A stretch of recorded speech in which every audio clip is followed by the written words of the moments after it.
भारत और क्रोएशिया के बीच जो इधर मुलाकातें हो रही है, इसको लेकर कई सारे विशेषज्ञ सवाल उठा रहे हैं कि आखिरकार जरूरत क्या है। लेकिन यहाँ पर अब सच निकलकर सामने आया है। जानेंगे भारत ने चाइना को एक बड़ा झटका कैसे दे दिया है। जियोपॉलिटिक्स में बहुत सारी चीजें चल रही है, हमेशा की तरह जानने को मिलेगा बहुत कुछ। आइए जानते हैं इन खबरों को विस्तार से। भारत और क्रोएशिया के बीच संबंधों में एक नया अध्याय शुरू हुआ जब प्रधानमंत्री नरेंद्र मोदी ने 18 जून 2025 को क्रोएशिया की पहली आधिकारिक यात्रा थी, जो 1992 में दोनों देशों के बीच राजनयिक संबंध स्थापित होने के बाद से एक महत्वपूर्ण मील का पत्थर है। इंडिया टुडे की एक रिपोर्ट के अनुसार भारत की जो ये यात्रा है, 18 जून 2025 को मोदी क्रोएशिया की राजधानी जाग्रेब पहुंचे हैं, जहां क्रोएशियाई प्रधानमंत्री आंद्रेज प्लेकोविच ने उनकी गर्मजोशी से अगवानी की है। यह यात्रा भारत और क्रोएशिया के बीच राजनयिक संबंधों को और मजबूत करने का प्रतीक है। क्रोएशिया, जो यूरोपीय संघ और नाटो का सदस्य है,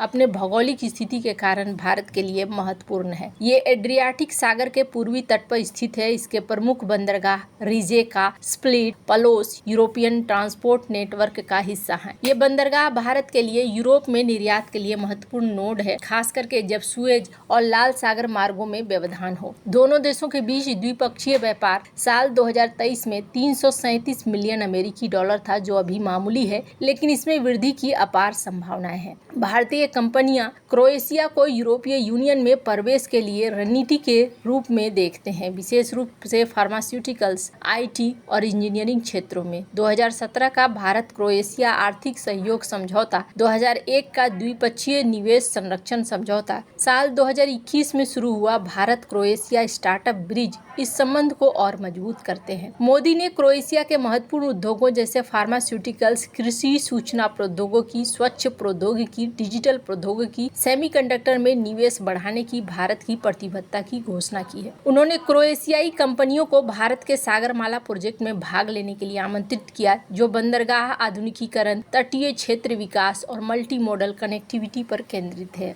दोनों देशों ने सांस्कृतिक आदान प्रदान के लिए 5 साल की योजनाएं बनाई है। जाग्रेब विश्वविद्यालय में इंडोलॉजी विभाग, जो 60 वर्षों से भारतीय अध्ययन को बढ़ावा दे रहा है, इसकी सराहना की गई। दोनों देश संयुक्त अनुसंधान परियोजनाओं और गतिशीलता समझौते पर काम करेंगे, जो लोगों के आवाजाही को सुगम बनाएगा। दोनों नेताओं ने आतंकवाद के खिलाफ सहयोग, जलवायु परिवर्तन, संयुक्त राष्ट्र सुधार जैसे वैश्विक मुद्दों पर चर्चा की। मोदी ने पहलगाम हमले के बाद क्रोएशिया के समर्थन की सराहना की। भारत मध्य पूर्व यूरोप आर्थिक गलियारा में क्रोएशिया की संभावित भागीदारी पर भी चर्चा हुई है। 4 समझौते ज्ञापन हस्ताक्षर किए गए, जिनमें कृषि, विज्ञान, टेक्नोलॉजी, सांस्कृतिक सहयोग और जाग्रेब विश्वविद्यालय में हिंदी चेयर का विस्तार होना शामिल है। वैसे आपको बता दूं, क्रोएशिया, जो पहले यूगोस्लाविया का हिस्सा था, भारत के साथ नाम के माध्यम से ऐतिहासिक रूप से जुड़ा हुआ है। 1950-1960 के दशक में भारत के पहले प्रधानमंत्री जवाहरलाल नेहरू, यूगोस्लाविया के राष्ट्रपति जोसेफ ब्रोज टिटो ने नाम की स्थापना में महत्वपूर्ण भूमिका निभाई। 1961 में बेलग्रेड में आयोजित पहले नाम शिखर सम्मेलन में भारत एक प्रमुख भागीदार था। इस आंदोलन ने शीत युद्ध के दौरान तटस्थता और स्वतंत्रता की नीति को बढ़ावा दिया, जो भारत और क्रोएशिया के साझा मूल्यों को दिखलाता है। ये ऐतिहासिक संबंध आज भी भारत और क्रोएशिया के बीच साझा लोकतांत्रिक मूल्यों जैसे लोकतंत्र, कानून का शासन और बहुलवाद के रूप में प्रकट होता है। मोदी ने अपनी यात्रा के दौरान कहा कि यह संयोग है कि भारत और क्रोएशिया के लोगों ने हमें तीसरे कार्यकाल के लिए सेवा का अवसर दिया, जो दोनों देशों के लोकतांत्रिक समानताओं को रेखांकित करता है। 1966 में तत्कालीन भारतीय प्रधानमंत्री इंदिरा गांधी ने यूगोस्लाविया का दौरा किया, जहां उन्होंने टिटो के साथ नाम और वैश्विक शांति पर चर्चा की। इस यात्रा ने भारत और यूगोस्लाविया के बीच संबंधों को मजबूत किया, जो बाद में क्रोएशिया जैसे स्वतंत्र राष्ट्रों के साथ भारत के संबंधों का आधार बना। यह उदाहरण दिखलाता है कि भारत ने हमेशा मध्य और दक्षिण पूर्व यूरोप के देशों के साथ रणनीतिक साझेदारी को महत्व दिया है।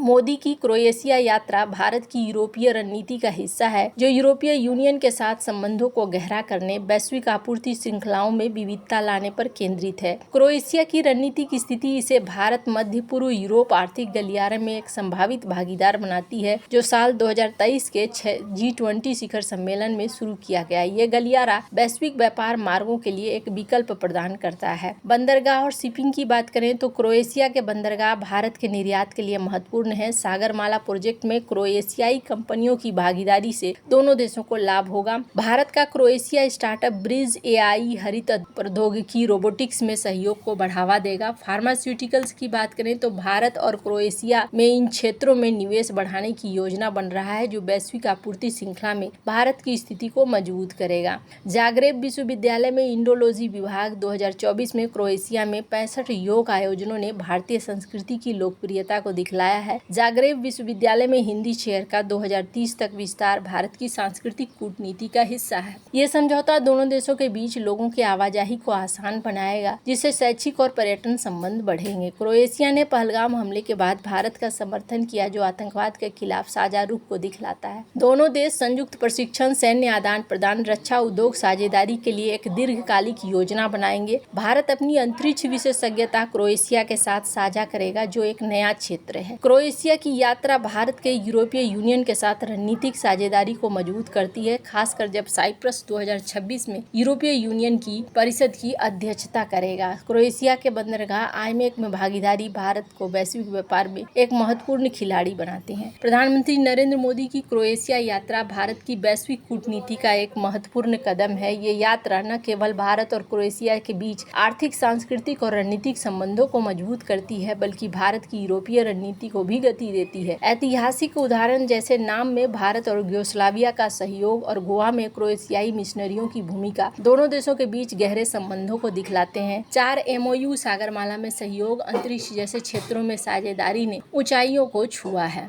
खैर, अब यहाँ स्क्रीन पर एक आर्टिकल देख सकते हैं। भारत का अमेरिका को निर्यात 17.3 बढ़कर $8.8 बिलियन हो गया है, जबकि उसी अवधि में चीन का अमेरिका को निर्यात 34.5% गिरकर $28.8 बिलियन रह गया है। ये बदलाव अमेरिकी राष्ट्रपति डोनाल्ड ट्रंप द्वारा चीनी आयात पर लगाए गए भारी शुल्क के कारण हुआ है, जिसने वैश्विक आपूर्ति श्रृंखलाओं को भारत जैसे देशों की ओर मोड़ दिया है। भारत का कुल निर्यात मई 2025 में 2.77% बढ़कर $71.12 बिलियन हो गया है, जो पिछले साल के $69 बिलियन से अधिक है। इस वृद्धि ने भारत के व्यापार घाटे को कम किया है, जो $6.62 बिलियन रह गया है। भारत के निर्यात में स्मार्टफोन, विशेष रूप से आईफोन की भूमिका बढ़ी रही है। अप्रैल 2025 में भारत ने अमेरिका को 3 मिलियन आईफोन निर्यात किए, जो 76% की वृद्धि है, जबकि चीन ने आईफोन निर्यात 76% घटकर 90,000 यूनिट तक रह गया है। ये बदलाव ट्रंप के 30% के टैरिफ के कारण हुआ है, जिसने चीन में उत्पादन को महंगा बना दिया है। भारत में केवल 10% निर्यात शुल्क होने के कारण एप्पल के लिए ये आकर्षक गंतव्य बन गया है। ट्रंप ने चीनी आयात पर 245% तक के टैरिफ लगाए हैं, जिसमें तकनीकी, महत्वपूर्ण खनिज और उपभोक्ता वस्तुएं शामिल हैं। इसके जवाब में चीन ने अमेरिकी वस्तुओं पर 84% तक का टैरिफ लगाया है। इस टकराव ने भारत जैसे देशों के लिए अवसर खोले हैं, क्योंकि अमेरिकी कंपनियां एप्पल अपनी आपूर्ति श्रृंखलाओं को चीन से बाहर ले जा रही है। पाकिस्तान का निर्यात भारत और चीन से बहुत कम है। 2024-25 में पाकिस्तान का कुल निर्यात केवल $24 बिलियन था, जबकि भारत का $71.12 बिलियन। भारत की ये उपलब्धि पाकिस्तान के लिए एक झटका है, क्योंकि वह अमेरिकी बाजार में भारत की तरह हिस्सेदारी नहीं बढ़ा पा रहा है। अमेरिका को निर्यात में कमी के कारण चीन ने भारत, यूरोपीय संघ, एशियन देशों के साथ निर्यात बढ़ाए हैं। चीन का भारत को निर्यात 12.4% बढ़ा है। वैसे आयात में भी बदलाव देखने को मिल रहा है। अब भारत काफी हद तक अपनी नीतियों में सफल हो रहा है। वैसे आपको क्या लगता है, इन सब मामले में आपकी क्या राय है? कमेंट कर जरूर बताएं। जल्द मिलते हैं अगले वीडियो में नई खबर के साथ।